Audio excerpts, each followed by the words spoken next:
Hey guys, welcome to a new video. Time to catch up on 8.3 and Swain so you know exactly what to expect when walking into your games today. I'm sorry it's a bit late. Normally I would do this yesterday or even the day before, but I'm pretty ill at the moment. Anyway, I separate this out, runes first of all, then into different roles and everything you gotta know about Swain at the end. I know with most new champions or reworks, you have no clue what he does, so I'm gonna sum it up, make it simple so you know what to expect. If you want to skip to any of those to see what is gonna impact you the most in your role, head down to the description for the timestamps. The first balance stuff is ready to runes. Inspiration tree, Unsealed Spellbook, finally getting a 15% cooldown reduction now for your summoners instead of 25%. That only seems like 10%, not a massive deal, but to give you an idea of what this actually looks like for us in the games, Unsealed Spellbook and Cosmic Insight are normally always paired together, right, in the same tree. That is now 20% instead of 30%, which means your flash and your teleport is 30 seconds longer. Your heal is 24 seconds longer. Your ignite and your exhaust will be 21 seconds longer. It also means that the cap now for us, the lowest cooldown reduction we can get is 30%. With Lucidity Boots,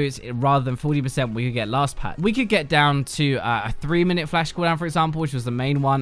Now it's a maximum of 330, but likely most are going to stay at 4 minutes. Heal now, for example, is 2 minutes and 24 seconds. So if people decide that that is not worth anymore at all, they want to go back to their normal keystone, that is a normal 5-minute flash timer, right? I know that sounds a kind of weird thing to point out, but like if this stops people taking the keystone, it adds 2 minutes to their flash cooldowns. Suddenly you can make more plays, you can punish people more, you can actually do stuff on the map. It opens up the game way more because you're not going to have everybody TPing in or flashing away. The trees and inspiration will look a little bit different this patch as well. Tier 1, you have to change these by the way, or you're going to default to a different rune page and it's going to suck, so make sure you do this in game. Hextech flash is there, the same as before. Magical footwear also, by the way, doesn't reduce boot upgrade cost by 50 anymore. And perfect timing, which lowers the cost of guardian angel and stuff by 250 this patch instead of 300, and you can only sell that stopwatch for 20 gold and not 120. Tier 2, all of them are the same, no like balance update changes, but just Biscuits has moved in here instead. So we have Biscuits, Futures, and Minion Dematerializer. So moving on to the classes, 80 carry to start with. Jhin's base damage is up on his ultimate. It is not massive at all, but maybe it's going to help a little bit. Honestly though, the meta is really focused on auto-based 80 carries right now. Protection supports as well. Jhin doesn't really fit with that, which is part of the problem actually. And also all of his runes and stuff got nerfed from the poke nerfs ages ago. Speaking of auto-based 80 carries though, one that is dominating is Kog'maw, and his W is now going to do 5% maximum health damage per hit from 7% at rank 5. It revolves around Rage Blade, right? He builds his first of all, applying on hit twice every 2 auto attacks, and that would have been 21% maximum health damage over those 2 autos last patch. This patch is 15%. That's actually a pretty hefty amount of damage that you're going to be missing now. So like, yes, Kog'Maw is still really good. The more the fight goes on though with somebody, like the longer you attack them for, the more damage you are going to be losing from last patch. If you attack a tank 4 times, right, you do 30% now instead of 42%, and that is still a lot of damage, but like you're losing a lot as well, if that makes sense. Lucian finally is getting some buffs aimed at 80 carry Lucian. Honestly, I kind of thought Riot had forgotten since mid lane stole him a little while ago.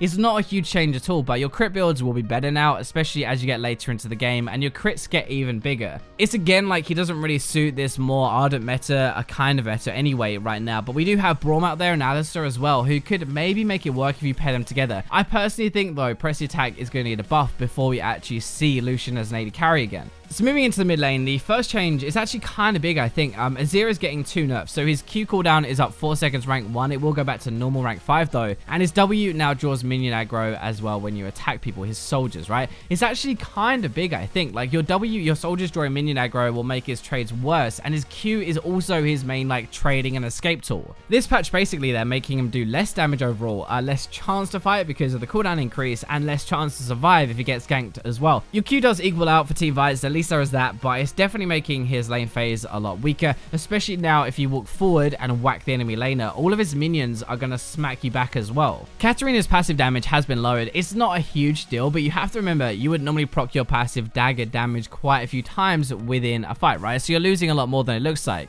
Katarina is like an early game champion, let's be honest, so games don't go that late with her in anyway. It just makes her late game even worse, which doesn't really matter a ton. The part we care about is the early to mid game, right? Probably losing about 100 damage out of your full-on fight, so it's actually quite a lot. Ryze is just one change, kind of minor, but he cannot use Zhonya's and stopwatch with his ultimate anymore. I say minor because it's a very simple change, but is he going to be back to a dead champion now? I know for sure he's going to be dying a lot more now. He can't just like get out of jail free with this combo, but he's still really really powerful. I assume what this is mainly going to do is good Ryze players can work around it, but the ones that were just kind of abusing this combo to make him work won't be playing him anymore, so we'll kind of just see him less overall. The biggest mid lane change this patch though is probably to Viktor actually. Your Q when you augment this or when you upgrade it increases the shield value by 60% now, and also his ultimate cooldown is going to be lower at ranks 2 and 3. They are really nice buffs actually. I think I'm a fan of Viktor if you didn't know that already, so I'm glad it's going to be coming back, but this Q change actually makes fighting so much better. I would not be surprised if this actually makes him kind of half decent, borderline good again, maybe, especially with Lich Bane. You're going to smack someone with that Q and auto attack combo, right, and have this big shield to stop their return damage, which is pretty sick. Zoe is pretty much the opposite though. Her Q cooldown has been increased 1 second at rank 1 and 0.25 more at rank 5. Doesn't take much to realize this isn't particularly major, but it gives you a little bit more time to fight her between her Q damage, I guess. The thing is though, with cooldown reduction, which she does build, like, it's going to be even less than what this actually is, right? So it feels kind of like a pointless nerf. In my opinion, I'm not sure what you guys think, but it's like her E that is the issue. I think the sleep, that can just influence the game way too much in team fights, and it seems kind of too strong as a mechanic. Moving into the jungle, first one is very minor. Jarvan's base armor is going to be a little bit lower this patch. Very minor, but basically I want him to take a bit more damage on his first few clears in the jungle. Master Yi is another one that is kind of minor. His Q mana cost is lowered at later ranks, and his E active damage is up a little bit at lower ranks as well, at 10% more of an AD ratio too. It isn't massive, right? They pulled the really big changes sadly that we looked at on the PBE, but I think this is more they are waiting for either a press attack buff or that new keystone for him to use. Sejuani is getting a nerf. Q cooldown increase 4 seconds rank 1. Eventually it gets back to normal rank 5, but you max this last, so actually it's going to be pretty big, I think. It means it will be a 4-second increase cooldown for the entire game pretty much, for most of it anyway. It's a good nerf, but it's not really like what I think of when I think Sejuani is a problem. I don't really think, oh yeah, her charging in all the time on a boar is the issue. It's pretty sure it's like a E damage, and the amount of crowd control that she has is through the roof.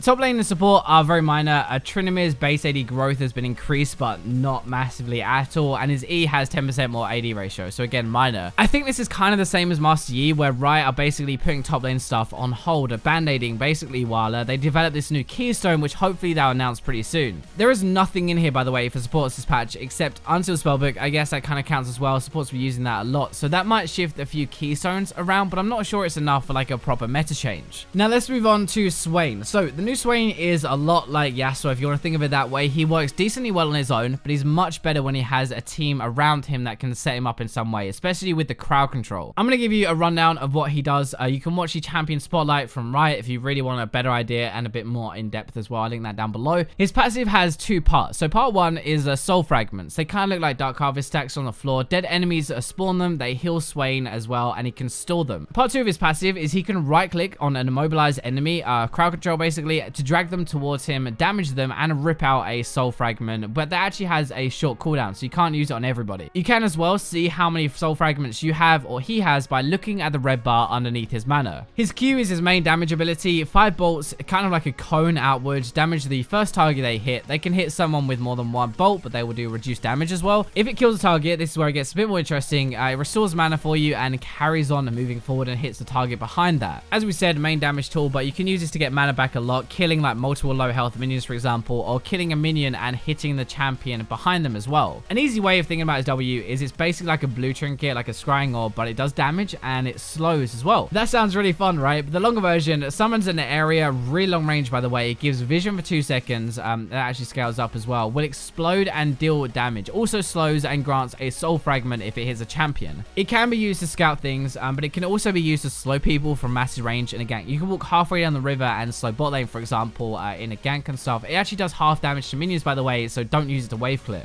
The rough idea around his E is kind of like a Nars boomerang, but it works very differently. So it fires out in a line, it damages everything it hits, and it passes through everything. After that though, when it reaches its destination, it will come back to Swain, but explode on the first enemy it hits and root them as well. The main point with this is the return explosion. It's very hard to hit actually, but it does root and sets up your passive, which is a lot of damage. His ultimate has 2 parts. It's kind of similar to how it used to work, same in theory, but it's very different actually. So part 1 turns into a demon for 12 seconds. You get bonus health, drain the 3 closest enemies nearby to deal magic damage to them and heal himself. That is the sort of similar part. Part 2 though, demon flare, a massive explosion around Swain that deals a lot of damage. Either once Swain has healed a set amount of health, he can activate this himself and cause it to go early, or when the 12 seconds are over, Swain will explode and hit everybody around him. The damage is based on how many soul fragments he has at that time, which again, you can see this red bars underneath his mana. By the way as well, this does deals 80% reduced healing versus minions and monsters, so it should be used with champions around you can't heal up off the wave. Swain in a nutshell though, and everything you have to know: if you're hit by crowd control, he will heal and deal bonus damage to you and tug you towards him. If you're up close, his Q will hit 5 parts and really hurt, but it also goes through minions and restores his mana. The W circle that he throws down has massive range and it's going to slow you, so you probably want to flash it if you're being chased. His E doesn't really matter. It doesn't do a ton of damage on the way out, but the way back will explode, it will stun you, and that will set up a lot of the rest of his combo, so that's what you really want to avoid. In his ultimate, he will heal. He'll have more health when enemy champions are nearby and draining from them. He'll then explode and deal damage based on how many red bars he has underneath his mana bar. If he has 5 red bars, that is really going to hurt, so you probably want to get away. Just so you know as well, if you're going to play him, or what to expect, I guess, when you play against him, most people at the moment so far have been maxing their Q and then E afterwards since the rework. As we said, Q is the main damage tool for sure, and his E is mostly, it seems like, for the stun setup, which sets up your passive and then easy Q damage. Keystone wise, mostly Comet and Aerie as well, but Phase Rush, Unsealed Spellbook, also pretty decent. It looks like Comet with Mana Flow, Transcendence, and Scorch, then Stopwatch and Cosmic Insight is the most common page at the moment if you want to try that. Surprisingly, his build hasn't really changed at the moment. Rod of Ages first item usually. Abyssal Mask is actually also quite a good option as well. Silk Boots after that, and then other items seem to be like Liandry's, Zhonya's, Ryze's, Void Staff, and Spirit Visage. So there you go, 8.3 in a nutshell. Sorry it's a bit late. Sorry my voice is not as crisp as normal, but I haven't been this ill in ages. Thank you for watching, and for now, I will leave you with the robots.